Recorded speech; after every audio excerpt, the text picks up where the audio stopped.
कुंती पुत्र भीम की जय। महाभारत की जय। पाप नाशक है भीम का कीर्तन। भीम अपने बड़े भाई धर्मराज युधिष्ठिर का बहुत सम्मान करते थे। सामान्यतः यह मान्यता है कि भीम की मात्र भक्ति से खुश होकर ही भगवान श्री कृष्ण ने हर बार उनकी मदद की। पाप नाशक है भीम का कीर्तन। माता कुंती के गर्भ से वायु के अंश में महापराक्रमी भीम का जन्म हुआ। बताया जाता है कि भीम पैदा होते ही माता की गोद से एक चट्टान पर गिर पड़े, जिससे चट्टान टूट गई, लेकिन उनको चोट नहीं लगी। भीम पांडवों में सबसे बलशाली थे, लेकिन वह अपने बड़े भाई युधिष्ठिर का बहुत सम्मान करते थे। युधिष्ठिर जब जुए में द्रौपदी को भी हार गए, तब बाहर आकर भीम ने क्रोधवश अर्जुन से कहा, मैं आज बड़े भैया के दोनों हाथ जला दूंगा। अर्जुन ने जब उन्हें मातृभक्ति का स्मरण कराया तो वह काफ़ी लज्जित हुए और धर्मराज युधिष्ठिर से माफ़ी मांगी। भीम ने अकेले ही 100 कौरवों को मारा था। महाभारत युद्ध समाप्त होने के बाद पांडव धृतराष्ट्र से मिलने पहुँचे। धृतराष्ट्र ने भीम से कहा, आओ मेरे गले लग जाओ। लेकिन भगवान श्री कृष्ण धृतराष्ट्र की मनसा को जानते थे, इसलिए भीम के शरीर के आकार का लोहे का पुतला बनवाया, जिससे भीम के प्राण बच गए। मान्यता है कि भीम के अंदर बड़े भाई के प्रति जो आदर भाव था, उसी की वजह से भगवान भी उनसे खूब स्नेह करते थे। तभी तो जरासंध और दुर्योधन के वध का तरीका बताना हो या फिर धृतराष्ट्र से रक्षा करना, हर बार भगवान ने भीम की सहायता की। इसलिए कहते हैं कि पाप प्रणश्यति वृकोदर कीर्तनेन, यानी भीम का कीर्तन करने से पापों का नाश होता है। जय श्री कृष्ण।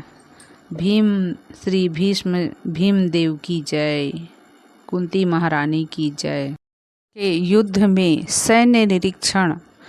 धृतराष्ट्र उवाच। धृतराष्ट्र कहते हैं, धर्म क्षेत्रे कुरुक्षेत्रे समवेता युयुत्सवः मामका पांडवाश्चैव किम कुर्वत संजय। धृतराष्ट्र ने कहा, हे संजय, धर्मभूमि कुरुक्षेत्र में युद्ध की इच्छा से एकत्र हुए मेरे तथा पांडु के पुत्रों के ने क्या किया। तात्पर्य, भगवद गीता एक बहुपठित आस्तिक विज्ञान है, जो गीता महात्म्य में सार रूप में दिया हुआ है। इसमें यह उल्लेख है कि मनुष्य को चाहिए कि वह श्री कृष्ण के भक्त की सहायता से संवीक्षण करते हुए श्रीमद् भागवत गीता का अध्ययन करे और स्वार्थ प्रेरित व्याख्याओं के बिना उसे समझने का प्रयास करे। अर्जुन ने जिस प्रकार से साक्षात भगवान श्री कृष्ण से गीता सुनी और उसका उपदेश ग्रहण किया, इस प्रकार की स्पष्ट अनुभूति का उदाहरण भगवद गीता में ही है। यदि उसी गुरु परंपरा से निजी स्वार्थ से प्रेरित हुए बिना किसी को भगवद गीता समझने का सौभाग्य प्राप्त हो, तो वह समस्त वैदिक ज्ञान तथा विश्व के समस्त शास्त्रों के अध्ययन को पीछे छोड़ देता है। पाठक को श्रीमद् भगवद गीता में न केवल अन्य शास्त्रों की सारी बातें मिलेंगी, अपितु वे बातें भी मिलेंगी जो अन्यत्र कहीं उपलब्ध नहीं है। यही गीता का विशिष्ट मानदंड है। स्वयं श्री कृष्ण, भगवान श्री कृष्ण द्वारा साक्षात उच्चरित होने के कारण यह पूर्ण आस्तिक विज्ञान है। महाभारत में वर्णित धृतराष्ट्र तथा संजय की वार्ताएं इस महान दर्शन के मूल सिद्धांत का कार्य करती है। माना जाता है कि इस दर्शन की प्रस्तुति कुरुक्षेत्र के युद्ध स्थल में हुई, जो वैदिक युग से पवित्र तीर्थस्थल रहा है। इसका प्रवचन भगवान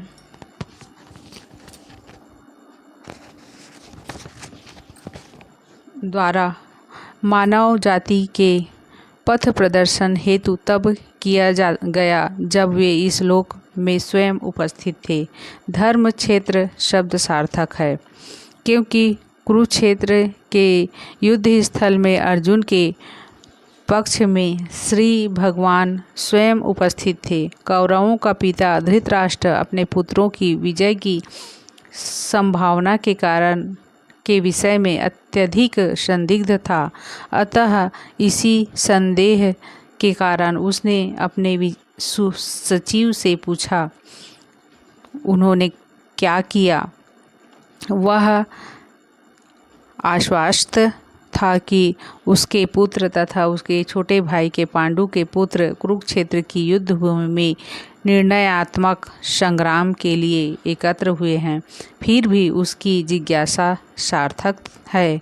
वह नहीं जानता था कि भाइयों में कोई समझौता हो, अतः नहीं चाहता था कि भाइयों में कोई समझौता हो, अतः वह युद्ध भूमि में अपने पुत्रों की नियति भाग्य भावी के विषय में आश्वस्त होना चाह रहा था।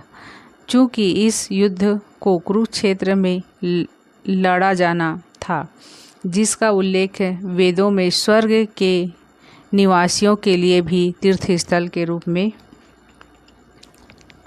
हुआ है, अतः धृतराष्ट्र अत्यंत भयभीत था कि इस पवित्र स्थल का युद्ध के परिणाम पर न जाने कैसा प्रभाव पड़े। उसे भली भांति ज्ञात था कि इसका प्रभाव अर्जुन तथा पांडु के अन्य पुत्रों पर अत्यंत अनुकूल पड़ेगा, क्योंकि स्वभाव से वे सभी पूर्ण आत्मा थे। संजय श्री व्यास का शिष्य था, अतः